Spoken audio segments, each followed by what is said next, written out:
কবিতাৰ নাম মা দুৰ্গা এবাৰ চকু মেলি চোৱা।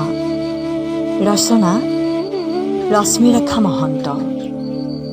কবিতাটি পাঠ কৰিবলৈ লৈছোঁ মই শ্ৰী গিৰিজা মহন্তই। শুনকচোন। মহালয়া আজি, দেৱী আহিব সৰগৰ পৰা নামি। ঢাক ঢোল মৃদংগৰে মুখৰিত পূজাৰ থলী, কোন খনিকৰৰ হাতৰ পৰশত প্ৰাণ পাই উঠা তুমি। পূজাৰ নামত সুসজ্জিত দোকানৰ সামগ্ৰী দৰদামক লৈ ব্যস্ত ধনীৰ ল'ৰা ছোৱালী। তাকে চাই চাই শুই যায় অনেক নাঙঠ শিশু। খুঠাৰ তাৰণাত পাহৰি যায় সকলো। সেই শিশুৰ কাৰুণ্যতাত গলিবনে তোমাৰ হৃদয়?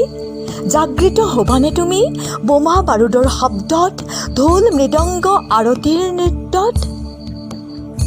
তুমিতো সৰগৰ পৰাই আহা নামি।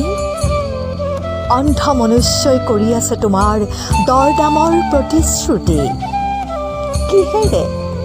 কিহেৰে বুজিম আই তোমাৰ চৰণ দুখনি?